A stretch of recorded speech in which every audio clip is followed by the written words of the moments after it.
come back to my desk 10 minutes to the close.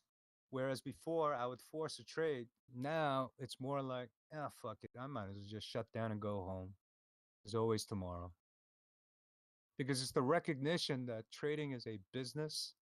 You're going to make thousands upon thousands, if not millions of trades in your career. If you are a day trader, that is, or a short-term trader. So what's the fucking difference in the end? So you start taking a longer term, bigger term picture or a larger time frame picture of the business of trading. And you recognize that it's not so important that I try to make what I lost today in the next trade in the next 10 minutes. Because there'll be tomorrow and there'll be easier setups where I can take that trade.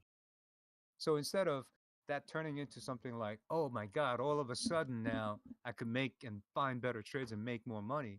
Sometimes it's about not losing money because of you. And when you get, all of or a lot of your redness removed from the left side of your column, well, what's left is a lot more. So even if you don't make more money, if you stop losing money, in essence, your bottom line does grow. So once you stop losing money, then you can start finding strategies to add to your toolbox. Nothing new comes in trading, honestly. Trading has been the same now in a philosophical level, right? Uh, these weaknesses or these problems that I, just threw out there, I threw out there because these are the problems that most traders face. It's not, unless you're trading algos and whatnot, right? If you're a discretionary trader, discretionary trading has been, around for a long time. And these type of issues as a discretionary trader are the issues that come up the most. Not that like I just picked them out of the air. And there is no real top leader as a, problem that suddenly came up. No. Most of the problems that active traders have are within, let's say, the top 5, but, certainly the top 10 problems covers 95% of most problems. So that's why you're like, oh, yeah, I do that. I did that. You're not alone. And those have been around for a long time. And it's affecting your bottom line. You got to find it. You got to find the answer. You got to address it. Otherwise, you just keep on spinning around like a, a hamster in a wheel, basically. Um, you know, these issues, like I was telling Julie, have been around for ages. And this goes towards my point that I made before. Trading is so hard because it's not that traders don't know what to do. It's that it's so fucking hard to do what we know. Right? Julie just said it. Yeah, I've got that problem. Yeah, I've got that problem. Yeah, I've got that problem. It's not a mystery. I mean, that's the sick part of all of it. A lot of times in life, we're faced with situations where we don't know what's wrong. All right, your car breaks down. I don't know what the fuck is wrong. Is it the battery? Is it the starter? Is it the distributor? Spark plugs? Fuel injectors? What? It won't start. I don't know what the fuck it is. But with trading, we all know what the problem, usually the biggest one or two problems. All of you, if you have issues with trading, right? I would say, look in the mirror, right? And say, what are my biggest problems, right? I bet you can say what your problems are within 30 seconds. Top one or top two problems, because you're most likely making that same mistake over and over again, even though you know that's the problem.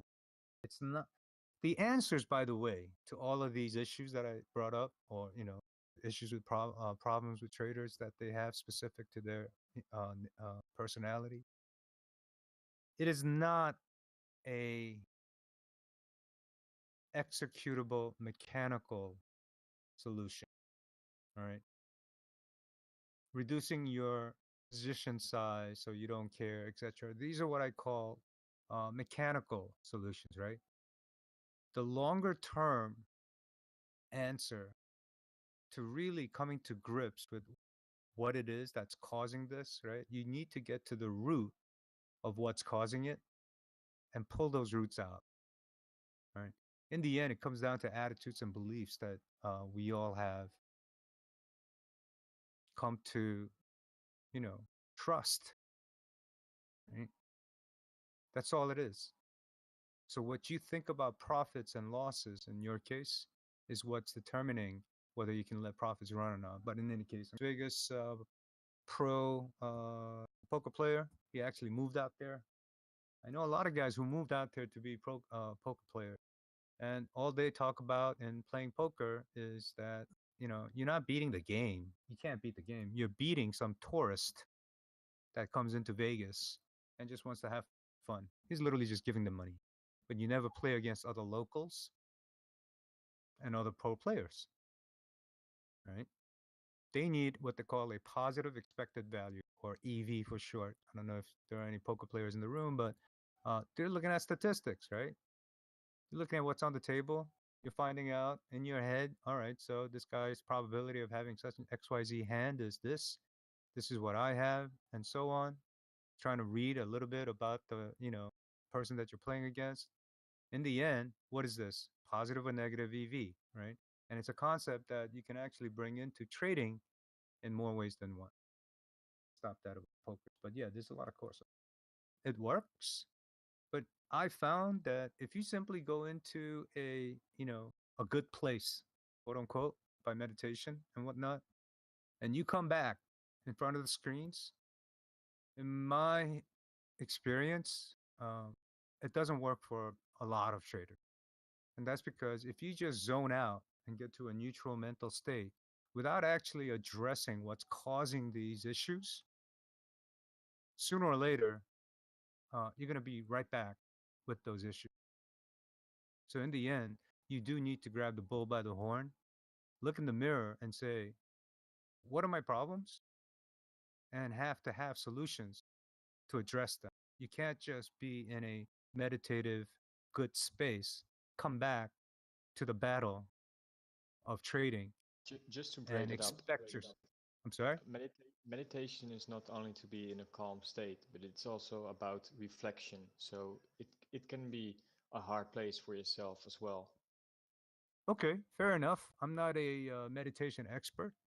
No, Um, it depends on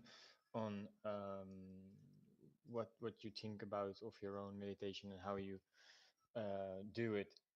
Like for me, why I say this is because if you learn reflect on emotions, um, you can find yourself calmer in situations in the market because you know. yeah, Moby. I mean, I would say if it works for you, and I'm not an expert on meditation. I do know people, without going to details of what they did, who have tried meditation. Um, from a trading business, I've heard it being used. I haven't heard any details of it. So I'm gonna say it's somewhere around in the, let's say, the best analogy I can make is kind of like in medicine of this concept of chiropractic and acupuncture, right? For some it works, for some it doesn't. I'm like, drug, if it works for you, great. I personally just, haven't had much experience with it, so I'm not really going to put it down in any way. But it certainly doesn't hurt, seems like, right? I So, mean, some people use meditation to reflect, and other people reflect in their normal day, so they sure, don't need to meditate for reflection. right. No, that's fine. And again, like I said, man, and I'll say this 10,000 times over and over. If anything works for you to make more money consistently in trading, fuck, use it, man, because there's so little tools that do that. So if you find any kind of an advantage and it helps your bottom line and it's consistent, it's not just some one out of 100 weird occurrence, then oh yeah, man, don't even tell people. Just use it for yourself. I So think the like key. Yeah, in my opinion, those things that Moby said. I mean, absolutely. Who can argue with something like that, right? You should use your common sense, right? Go look at what's available. I mean, you guys have so much. It's almost over information when it comes to 21st century No, not almost. info. It's Yeah, definitely oversaturation of information. You can't even distinguish what's real from what's not. right. So the trick for, newer traders or even older traders who are still having difficulty, the trick is to be able to find the good sources of info that you can use and add into your toolbox, right? And what Moby was saying is, think for yourself a little bit. Make sure that you don't just blindly follow, any particular site or info source. You continuously add to your toolbox. Eventually, you come up with your own style, right? But that's what I meant when it came to a commonsensical approach, right? I mean, you're obviously not going to listen to somebody who's not making money or looking at a website just because it's up there. But you do make a great point, Moby, in that I could easily say that uh, I'm not sure why a lot of these people are even online. They should be offline.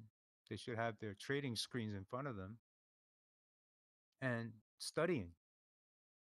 Yeah, Not I call them arrows for now. So arrows, what he wrote here, um, man, that's like $5,000 worth of information, right?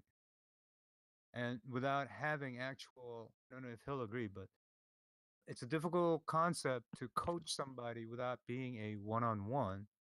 And for me, over the experience, it's always been one-on-one, literally, physically next to each other.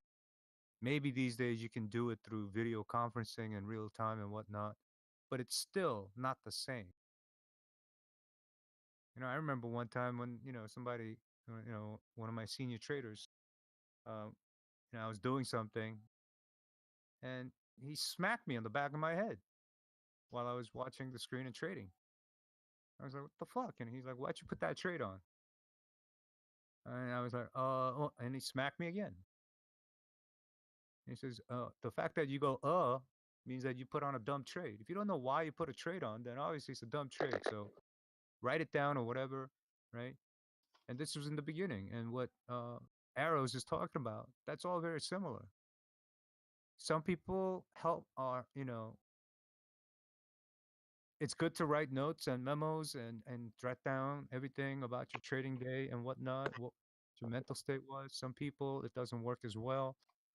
But it certainly doesn't hurt to keep a journal of your trades. What kind of the mental state you were in when you did that, what you saw. Was it a setup? Was it an actual trigger? Or did you just feel like the market's going down? You see red candles, so you went short, only to short the bottom, and so on. So, all that stuff that he wrote here is really good stuff. Um, the only thing I would say is that, again, it's one thing reading about it. It's very difficult to actually implement it without having a one-on-one session. And we could, you know, we can pick any one or two particular sentences in that paragraph and have an entire voice session just about that topic. But yeah, Arrows has got some really good info in that paragraph. Arrow says in poker we say don't throw good money after bad money. Yeah, that be averaging down here on a bad trade or averaging up on a bad trade.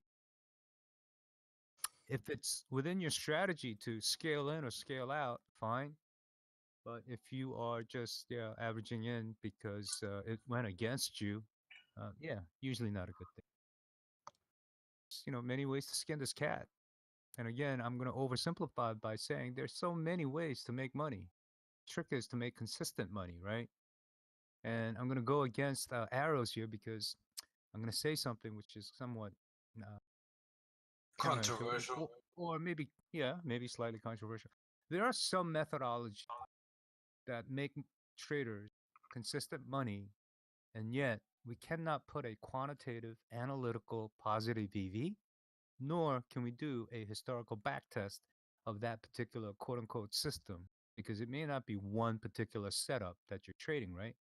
And I'm referring to discretionary trading only. Obviously, if it's a mechanical one, you could run a somewhat reliable historical backtesting, right? But there are some discretionary traders, and I'm in that group, right? There's no way I can backtest what I do. Because at times, yeah, I do look at a market and say, shit, fucking tape is weak. I want to short it. And I look at a chart and it's just nowhere that I should be shorting, right? But at times I will. It's not to say that it's a good idea or a bad idea, but after a while and you start trading, think what happens is that you begin to have this second nature connection with the market and you start, I mean, it doesn't mean that I put on a huge size, right? But if I see weakness, there are times that I'll sell it. And it kind of goes to what LC was saying. I don't have any specific targets for every single trade. If it's a really cut and clean, sell resistance, buy it, support, and cover it, then that's one thing, right? But if all of a sudden I see weakness in the market, right, there are times when I'll just hit the sell market button. And then after I see some support kick in it, I'll just cover it. Know anything about charts or RSIs or any other technical indicator, I might have just seen a weakness that I was like, I just want to sell it. It might be a 5 point move, might be a 100 point move. I don't know. But if I see the support coming in, then I'll just cover it. So, I mean, a trader, unless you are a mechanical trading system based algo operation, if you're a discretionary trader, hopefully you're constantly looking for more setups and strategies to trade and add it to your toolbox because not any one particular strategy is always going to work, right?